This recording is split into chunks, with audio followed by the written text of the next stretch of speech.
우리는 지금 요한계시록 18장을 함께 공부하고 있습니다.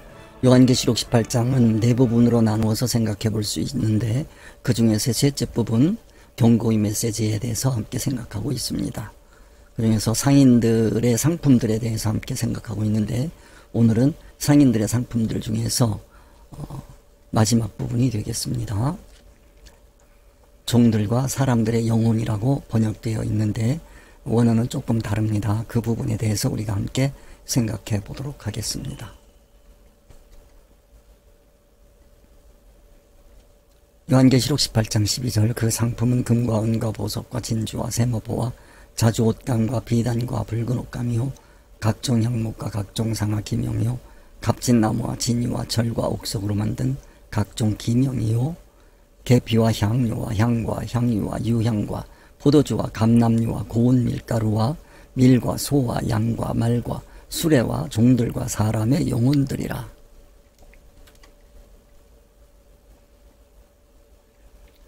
오늘은 종들과 사람의 영혼들에 관해서 함께 생각해 보도록 하겠습니다.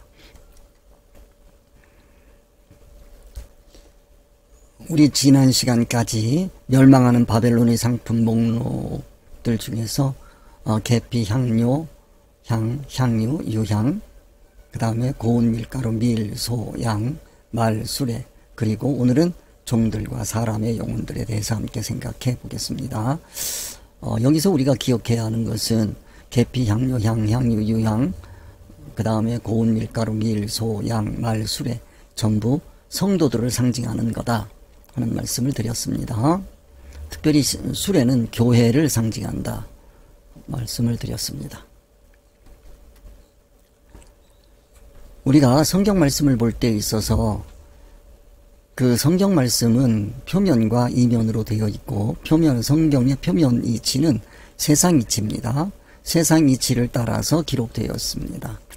그런데 그 세상 이치를 따라서 기록을 했는데 그 기록한 이면에는, 그 안에는 하나님의 의사, 하나님의 뜻이 들어있다. 그걸 계시라고 한다. 그래서 우리가 성경을 보기 위해서는 하나님의 계시성을 봐야 한다 하는 말씀을 드릴 수가 있겠습니다.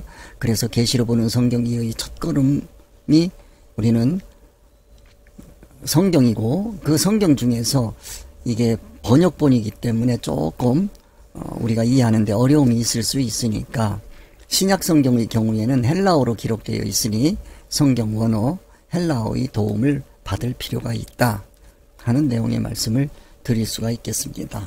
왜냐하면 그 헬라어를 사용해서, 헬라어를 사용한다는 얘기는 그 당시 헬라어를 사용하는 언어권 사람들입니다. 그 문화권의 사람들, 그 사람들의 사상을 통해서 하나님께서 말씀하시고자 하는 천국 비밀이 있다. 그걸 계시라고 한다. 그렇게 말씀을 드릴 수가 있겠습니다. 그래서 성경 원어의 도움을 받는다라고 자칫 잘 생각하게 되면 이 말이 성경 원어를 엄청나게 공부하고 그거를 공부해야 되는 것으로 착각하는데, 그렇게 될 필요는 없습니다. 그것은 아니고 성경과 우리말 성경을 놓고 비교를 하면서, 원어에서는 이렇게 쓰고 있구나. 왜 이렇게 말씀하실 수밖에 없을까? 그 말씀하시는 하나님의 의사, 하나님의 뜻은 무엇일까? 그거를 생각하는 데 도움이 되자는 겁니다. 그래서 이 표면, 겉으로 드러난 의미에 머물지 말고, 그게 전부가 아닙니다. 그거를 하면 성경을 엄청나게 깨달은 것으로 생각하면 안 됩니다. 우리가 한국말 성경을 읽을 때 국문학자가 성경을 엄청나게 잘 이해할 거라고 생각하면 안 됩니다. 물론 도움은 될 겁니다. 그러나 그거보다 더 중요한 거는 그 표면의 이치를 통해서 하나님께서 우리에게 주시고자 하는 하나님의 의사, 하나님의 뜻이 있다. 그거를 찾아낼 줄 알아야 된다. 그걸 우리는 깨달았다. 그렇게 표현하는 거다라는 말씀을 계속해서 드리고 있는 겁니다. 그래서 겉으로 드러난 의미, 여기에 매이지 말고 그거를 초월해서, 그거를 들고 와서, 왜냐하면 천국 이치를 가지고 하나님께서 오시는데 천국 언어를 가지고 우리에게 말씀을 하시면 우리는 천국 언어를 모르기 때문에 절대 알아들을 수가 없어요.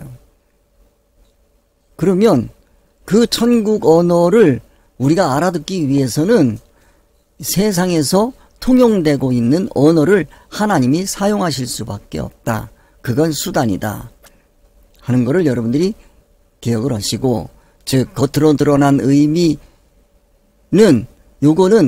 요거에 머물러 있으면 하나님께서 우리와 의사소통하고자 하는 그 목적이 달성되는 게 아니고, 이거는 의사소통을 위한 수단에 지나지 않는다라고 하는 것을 받아들여야 됩니다.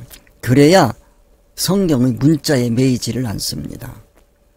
성경 문자 하나하나에 매여서 원어 공부를 한다 그러면 성경 문자 하나하나 매여가지고 헬라 정신을 연구한단 말이에요. 우리는 헬라 정신을 연구하려고 하는 게 아니고 헬라어를 통해서 하나님께서 사용하셨으니 그 언어를 통해서 우리에게 말씀하시는 하나님의 의사, 하나님의 뜻이 무엇인지를 찾아야겠다 하는 말씀을 드리는 겁니다. 그래서 제가 여기 성경 원어를 또 들어주니까 여러분들이 혹시 생각할 수 있습니다. 이거 성경을 잘하려면 헬라어 공부도 해야 되나 봐 라고 생각할 수 있는데, 그거는 뜻을 파악하는 데 있어서, 표면적인 뜻을 파악하는 데 있어서 도움을 받으면 되는 겁니다. 그 정도만 할 수 있으면 좋겠습니다. 물론 제가 목회할 때는 우리 성도들에게 헬라어도 가르치고 히브리어도 가르쳤습니다. 상당히 깊은 경지까지 간 분들도 있었어요. 네, 그거를 한 목적은 하나님의 의사, 하나님의 뜻을 찾기 위한 목적이었지, 헬라어를 통해서 헬라 정신을 우리가 이해하려고 한 건 아니다 하는 말씀을 드릴 수가 있겠습니다. 그래서 겉으로 드러난 그 의미를 통해서 초월해서 하나님께서 계시하시려고 하는 그 상징적인 뜻, 계시적인 뜻, 그것을 우리가 파악해야 되는 거다. 이거를 계시라고 한다. 그래서 기독교는 계시의 종교다 라고 하는 말씀을 드릴 수가 있는 겁니다. 예수님께서도 비유가 아니면 말씀을 하시지 않았다. 그러니까 그 문학에서 얘기하는 비유를 생각하는데 그게 아니고 이 세상을 비유해서 천국을 말씀하시는 거를 비유라고 하는 겁니다. 그러니까 예수님께서 사신 삶 자체가 그게 비유가 되는 거예요. 그 뜻을 여러분들이 확실하게 파악할 수 있었으면 좋겠습니다. 그렇기 때문에 우리가 계시로 성경을 보기 위해서는 성령님의 도우심이 필수인 겁니다. 성령님께서 도와주셔야만 하나님의 의사, 하나님의 뜻을 제대로 파악할 수 있는 겁니다. 그래서 우리는 성경을 볼 때 성령님께서 역사하시어서 하나님의 의사, 하나님의 뜻을 확실하게 볼 수 있는 눈을 열어달라고 기도하는 것이 필수가 되겠습니다. 여기에 보면 그 헬라어에서 특별히 여기 영과 영혼에 대한 얘기가 나오는데, 이 영혼에 대한 얘기를 여러분들이 이해를 하려면 헬라어의 푸뉴마라고 하는 용어를 이해를 하셔야 됩니다. 이 푸뉴마는 그 헬라어로는 푸뉴마이지만 이 히브리어로는 루아흐, 그렇게 표현하고 있습니다. 근데 이 루아흐, 조금 이따가 다시 말씀을 드리겠습니다. 루아흐라고 하는 이 용어를, 히브리어를 이해를 해야만 푸뉴마라고 하는 이 단어를 이해할 수가 있습니다. 즉 푸뉴마라고 하는 헬라 정신을 얘기하는 것이 아니고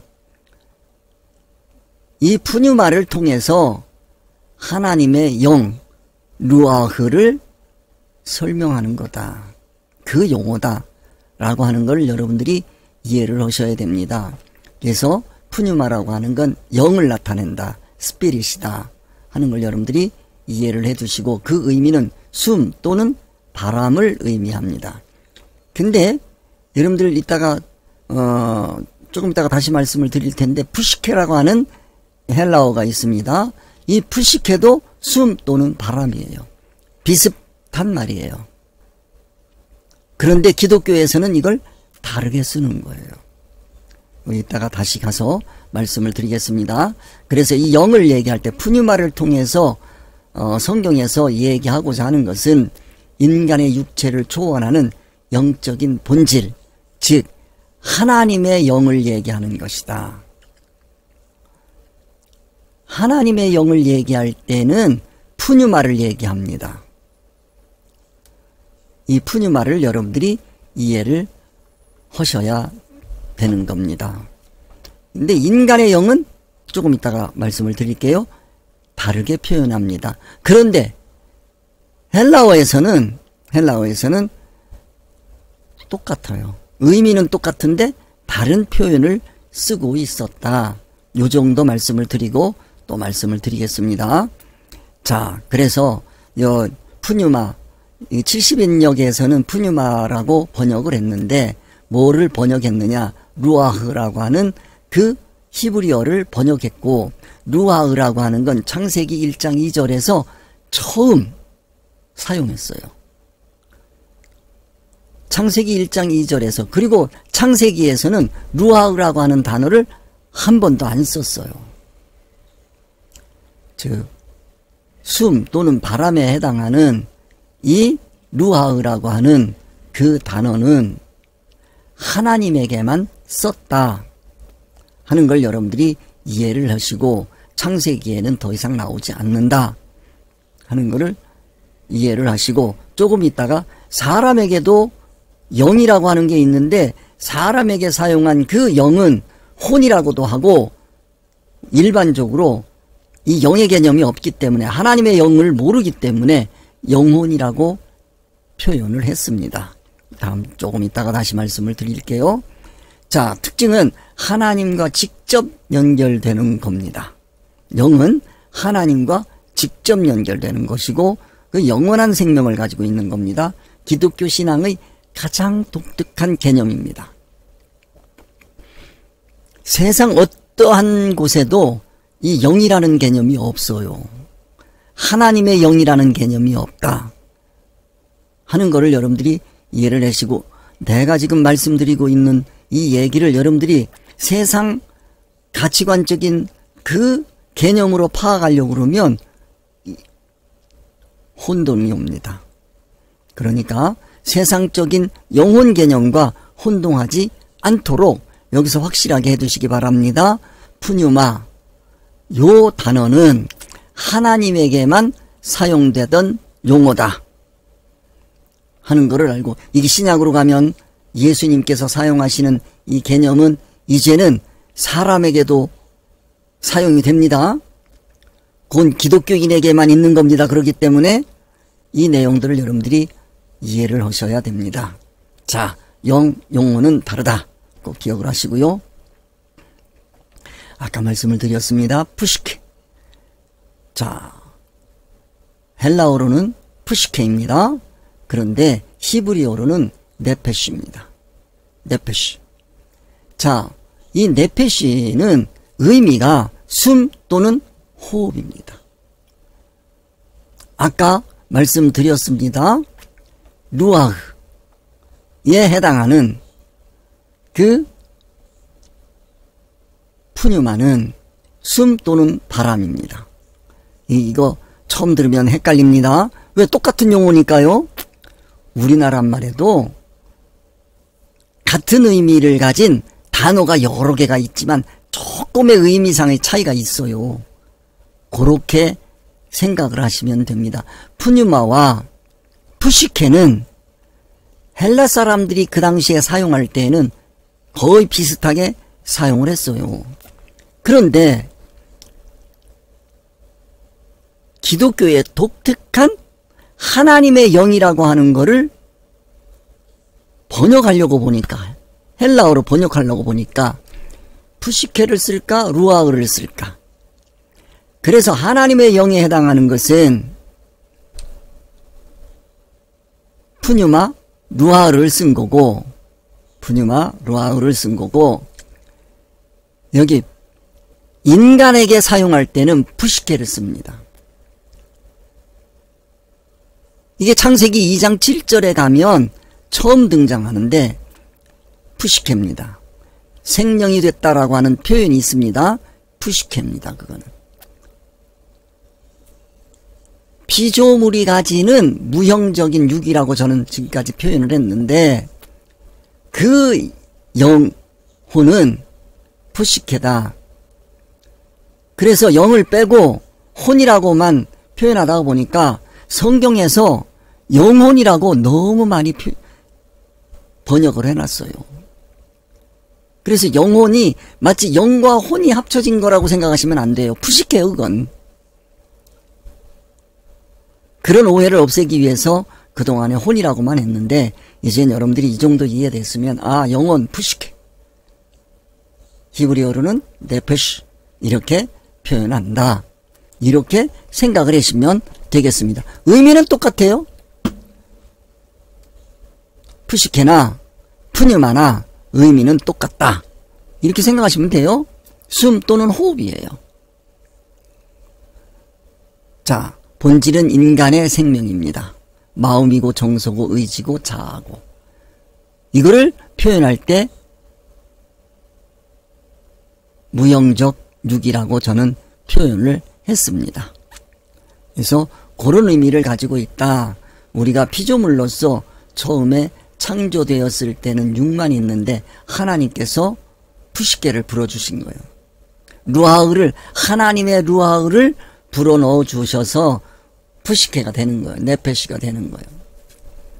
그래서 특징은 육체와 밀접하게 연결되어 있고 이게 생명이 된단 말이에요. 살아갈 수 있어요. 그럴 때 생명이 된다라고 하는 것은 육체적으로 활동할 수 있다라고 하는 거예요. 육체를 움직일 수가 있다. 그 육체가 움직여서 뭐를 할 거냐? 세상을 건설할 거냐? 아니면 천국을 건설할 거냐? 차이는 엄청나게 나는 겁니다. 하나님께서 원하시는 것은 우리의 푸시케가 활동을 해서 천국이 건설되기를 바라는 겁니다. 피조물의 생명인 영혼에 대해서 사용이 되었다. 그래서 성경에서 영혼 이렇게 얘기하면 아, 이거는 네페시구나, 푸시케구나, 이렇게 생각하면 됩니다. 앞에서 말씀드렸어요. 하나님의 영은 루아흐입니다. 하나님의 영은 루아흐. 이거는 기독교의 독특한 신관에서 나온 거예요. 이 루아흐를 번역을 하려고 보니까 그러면 푸시케로 할까? 푸뉴메아로 할까? 아, 약속을 한 겁니다. 헬라 그 기독교인들이 푸뉴마로 하자. 그렇게 된 겁니다.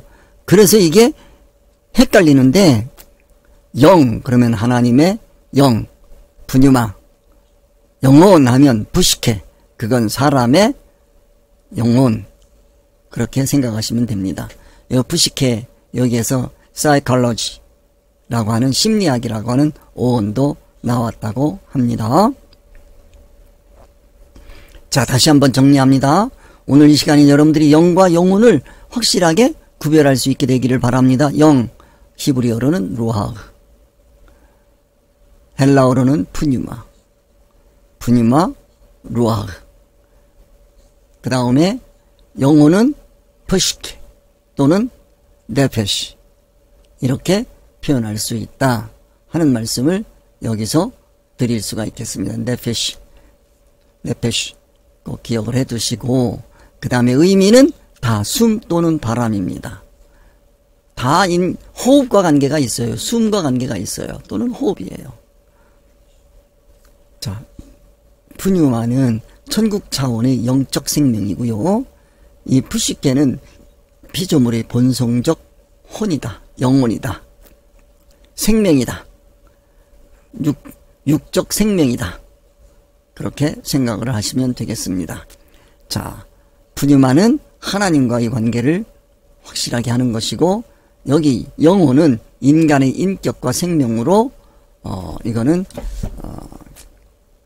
인간의 육적 활동과 관계가 있다 하는 것을 말씀을 드릴 수가 있겠습니다.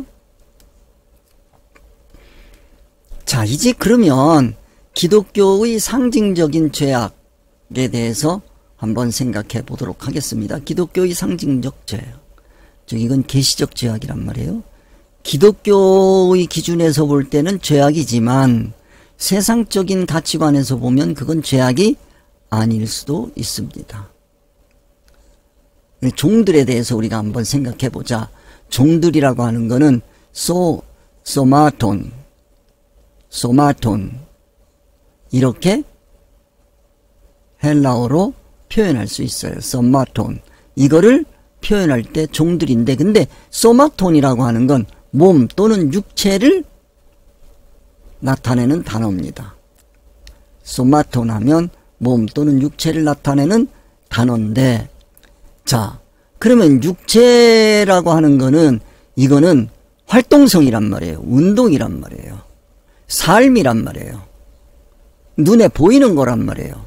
그래, 상징적인 의미와 이 계시적인 의미를 여러분들이 아셔야 되는, 즉 이거를 통해서 하나님께서 우리에게 주시고자 하는 하나님의 의사, 하나님의 뜻이 있다는 거예요. 소마톤을 통해서 우리 기독교인들에게 주는 계시적인 의미가 있다.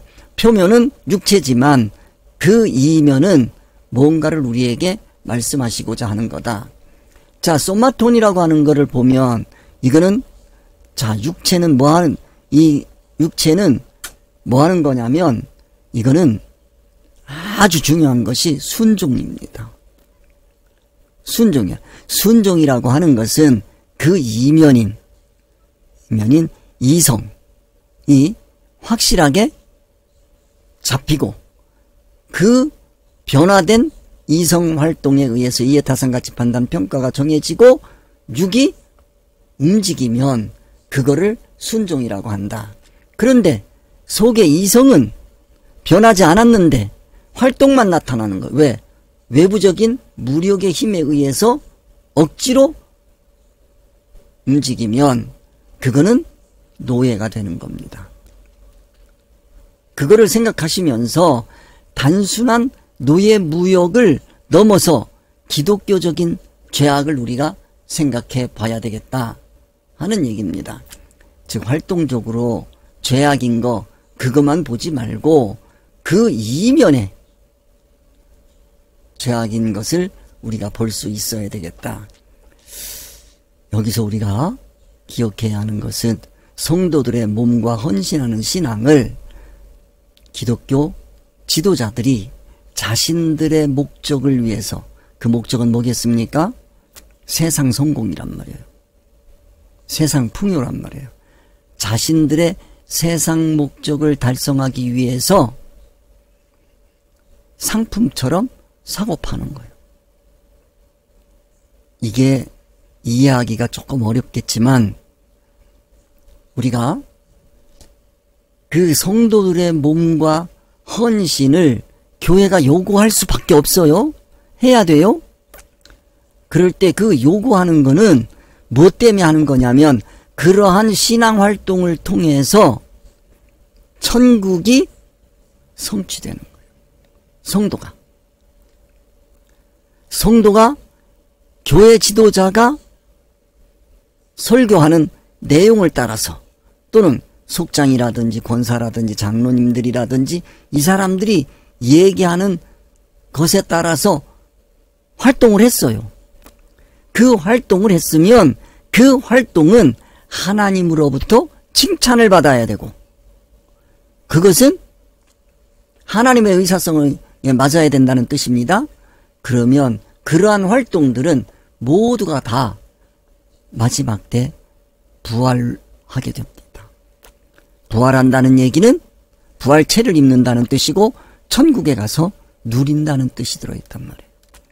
그런데 만약에 교회 지도자들이 자신들의 세상 목적을 위해서 성도들의 헌신을 얻어냈다. 그래서 그 성도들이 헌신을 했다. 그랬을 때 그 헌신은 천국과 상관이 없게 됩니다. 이 비참한 거요. 마지막 때에 주님 앞에 갔는데 주님께서 너는 왼쪽이다 그러는 거예요.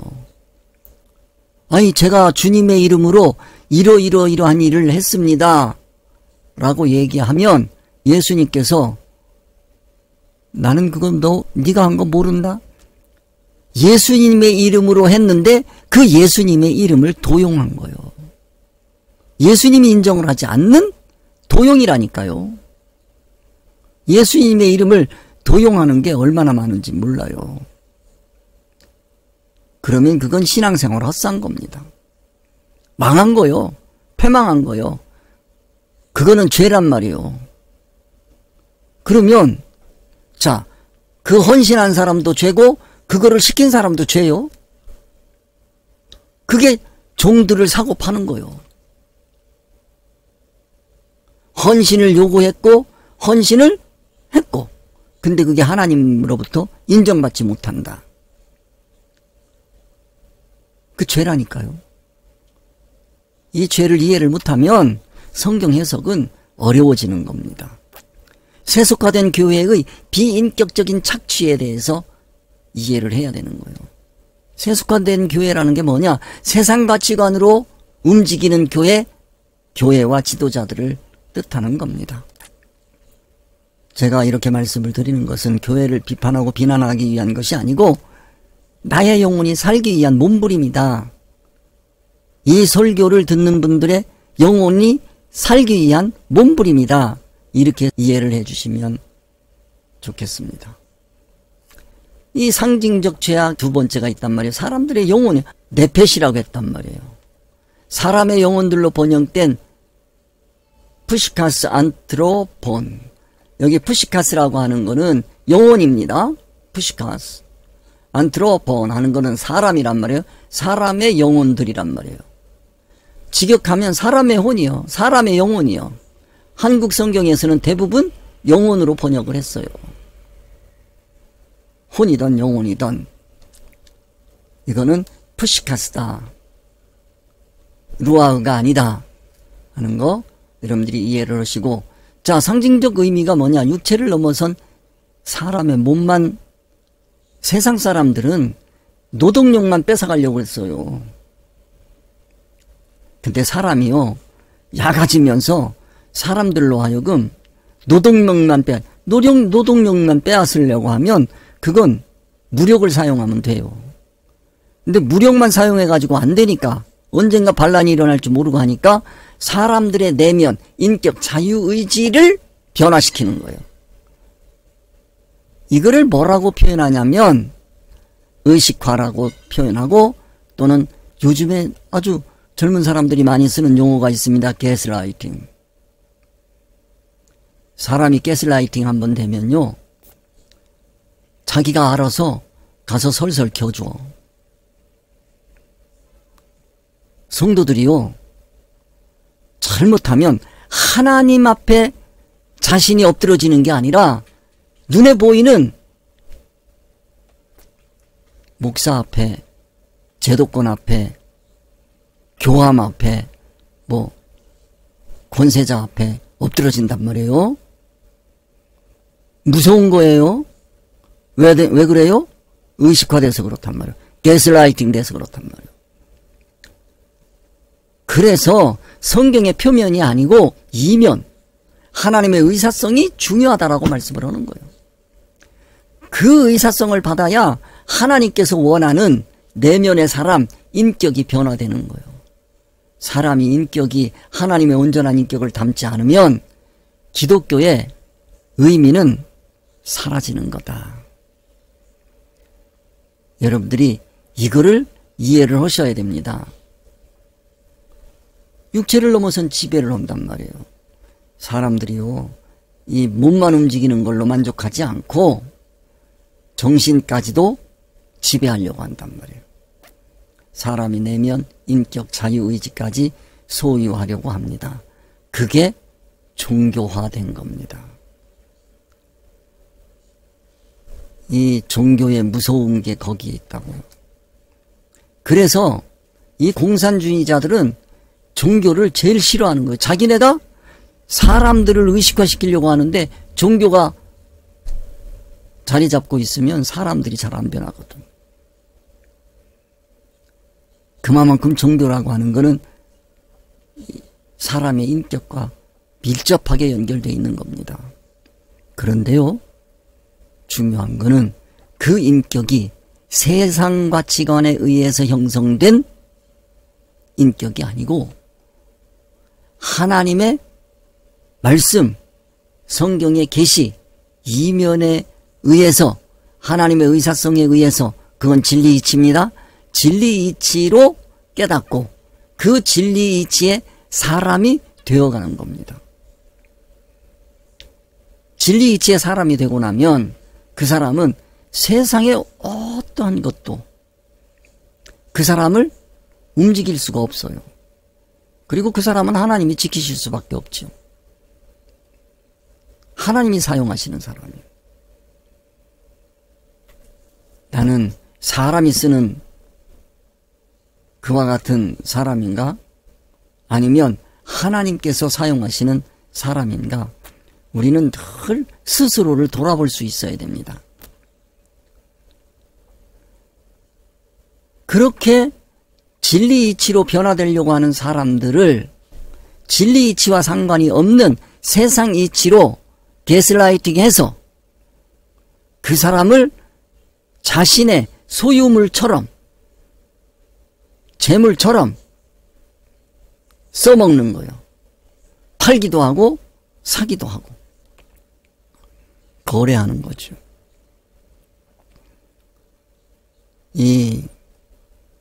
제가 이 말씀을 다 드리기가 못합니다마는 성도들을 사고 파는 게 있어요. 교회가 잘못하면 그렇게 된다니까요. 자기가 팔려가면서도 팔려간 줄을 모르고 자기가 상품으로 소유화된 것도 모르는 것이 기독교 세계다. 그렇기 때문에 이 성경의 계시의 세계를 꼭 깨달아야 됩니다. 그걸 위해서 사람의 영혼들, 종들과 사람의 영혼들이라고 하는 말씀을 주신 거예요. 근데 사실 헬라 원어에는 보면 종들이라는 표현이 없어요. 그런데 문맥상으로 보면 종들이라는 표현이 나올 수밖에 없지. 그런 걸 여러분들이 이해를 하시고, 그 종들이라고 하는 건 육체를 얘기하는 거다 하는 거 앞에서 말씀을 드렸습니다. 그래서 하나님의 형상대로 지음받은 인간의 그 존엄성을 근본적으로 파괴하는 바벨론 교회를 생각하셔라. 이 바벨론은, 이거는 세속화된 교회를 상징하는 거고, 거기에서는 성도들이 하나의 상품으로 취급되고 있다. 상품으로 취급되고 있는 그 성도를 볼 수 있어야 됩니다. 이걸 여러분들이 보시면서, 근데요, 이게 기독교라고 하는 것이 어디로 들어가야 되냐면 세상 속으로 가야 됩니다.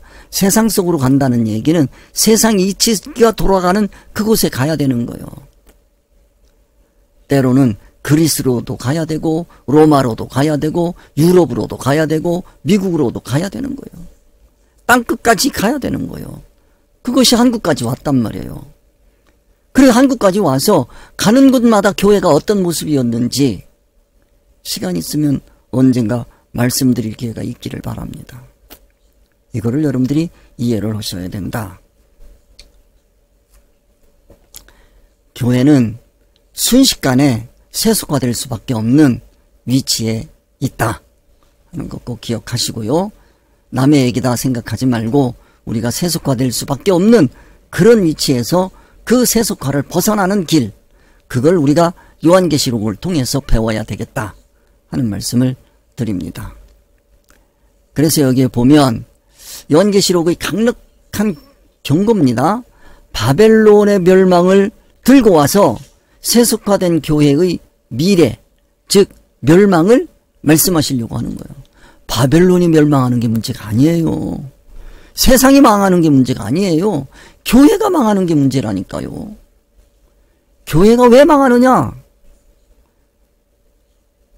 땅끝까지 이르러 내 증인이 되라고 해서 그곳에 가서 그들이 사용하는 언어와 그들이 사용하는 세상을 사용하다가 보면 어느 결인지 모르게 그 세상 가치관이 기독교에 들어오는 거예요. 자, 여기 헬라어입니다.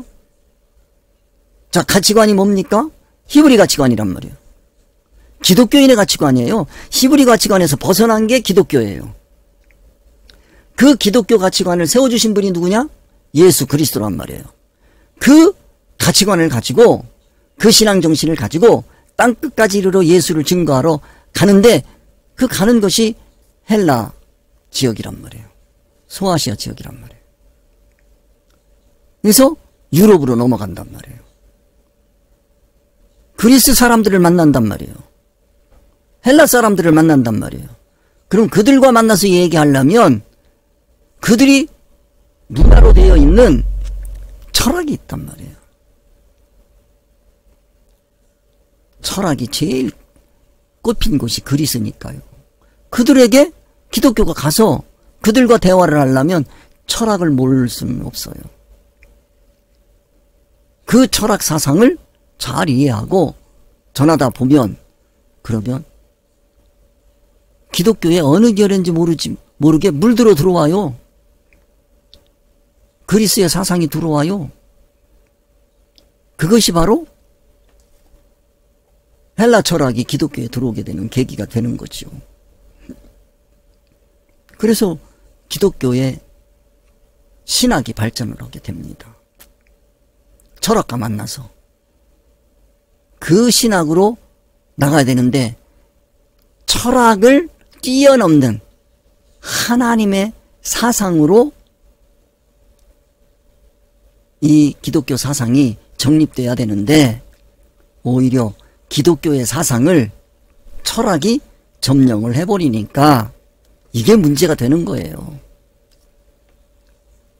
그래서 더 기회가 있으면 또 말씀을 드리겠습니다만 바벨론의 멸망, 세속화된 교회의 미래 이거 꼭 기억하시고요. 세상 가치관인 물질만능주의와 탐욕에 찌든 그 죄악 그건 뭐요? 인간을 수단으로 삼고 신앙을 상품화하는 행위가 교회에서 성행을 하더라.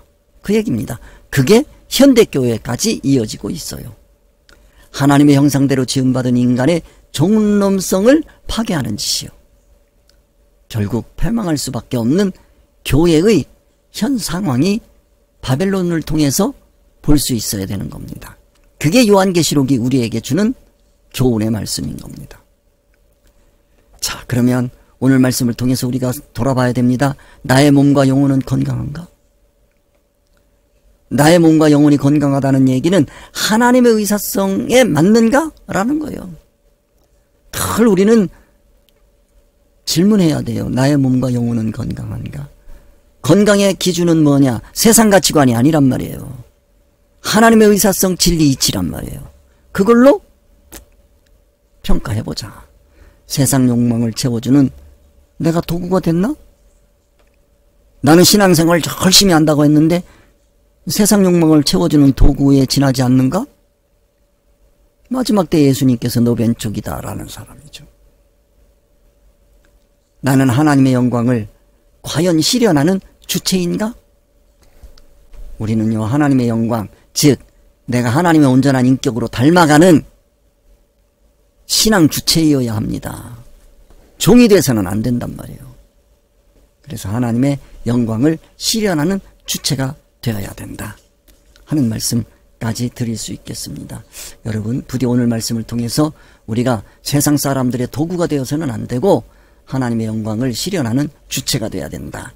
하나님의 영광을 실현하는 주체라는 게 뭐예요? 내가 하나님의 온전한 인격을 담는 겁니다. 그게 하나님의 영광을 드러내는 거예요. 영광 입으로 해서 하나님 영광이 나타나는 게 아니고 내가 하나님의 온전한 인격의 사람이 되면 그러면 나는 진리의 사람이 되고 내가 가서 말 한마디를 해도 그건 하나님의 영광이 나타나는 거예요. 그게 진리가 나타나는 거라니까요.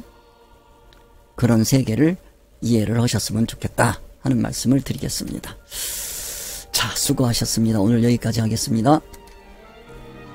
주님 가르쳐 주신 기도하며 마치겠습니다. 하늘에 계신 우리 아버지여, 이름이 거룩히 여김을 받으시오며 나라에 임하옵시며 뜻이 하늘에서 이루어진 것 같이 땅에서도 이루어지이다. 오늘날 우리에게 일용할 양식을 주옵시고 우리가 우리에게 죄 지은 자를 사하여 준 것 같이 우리 죄를 사하여 주옵시고 우리를 시험에 들게 하지 마옵시고 다만 악에서 구하옵소서. 나라와 권세와 영광이 아버지께 영원히 있사옵나이다. 아멘. 수고하셨습니다. 다음 주에 뵙겠습니다.